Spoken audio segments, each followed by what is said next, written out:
বাংলা রান্নাঘর চ্যানেলে তোমাদের সবাইকে স্বাগত জানিয়ে আরও একটা নতুন রেসিপি নিয়ে হাজির হয়ে গেলাম।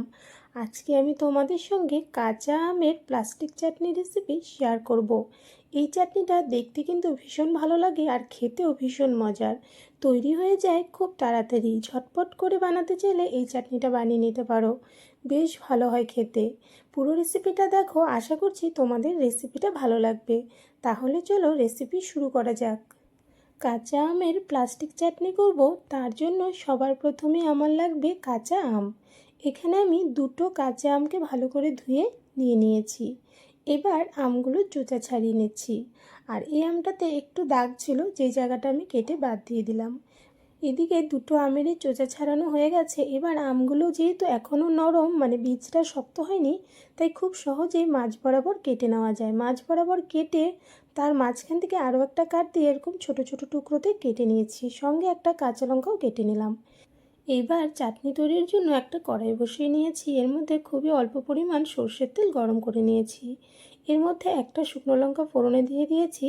এর সঙ্গে তোমরা চাইলে সামান্য একটু কালো সর্ষেও ফোড়নে দিতে পারো, তবে এখানে আমি আর কোনো কিছু ফোড়ন দিচ্ছি না।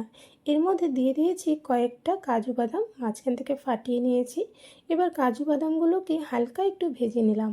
এর সঙ্গে দিয়ে দিচ্ছি কয়েকটা কিশমিশ। কিশমিশকেও একটু ভেজে নিতে হবে, তবে তোমরা যদি দিতে না চাও সেক্ষেত্রে কাজু কিশমিশ বাদ দিতে পারো, বা পছন্দ মতো এখানে তোমরা অ্যাড করতেও পারো।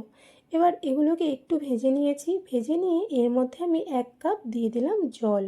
এর মধ্যেই 1/3 কাপ আমি দিচ্ছি চিনি। অবশ্যই আমে কতটা টক বা মিষ্টি আছে সেই অনুযায়ী কিন্তু চিনি অ্যাড করবে। তার সঙ্গে যে যতটা মিষ্টি খেতে পছন্দ করে সেই অনুযায়ী চিনি এখানে অ্যাড করতে হবে। ভালো করে নেড়েচেড়ে সব কিছুকে মিশিয়ে নিয়েছি। আর তারপর চেরা কাঁচা লঙ্কা অ্যাড করেছি। এর সঙ্গেই কেটে রাখা আমের টুকরোগুলো দিয়ে দিয়েছি। এবার খুব ভালো করে নেড়েচেড়ে আবারও একটু মিশিয়ে নিলাম। এবার এর মধ্যে আমি অ্যাড করব পরিমাণ মতো লবণ। এর সঙ্গেই সামান্য একটু দিয়ে দিলাম হলুদ গুঁড়ো। চাটনিতে কিন্তু হলুদ খুব বেশি দিলে ভালো লাগে না, তাই খুব সামান্য হলুদ গুঁড়ো দিয়েছি। এইবার ভালো করে সব কিছুকে একটু মিশিয়ে নিয়ে কিছুক্ষণ ফুটিয়ে নেব, যতক্ষণ না পর্যন্ত আমটা সুন্দরভাবে সেদ্ধ হয়।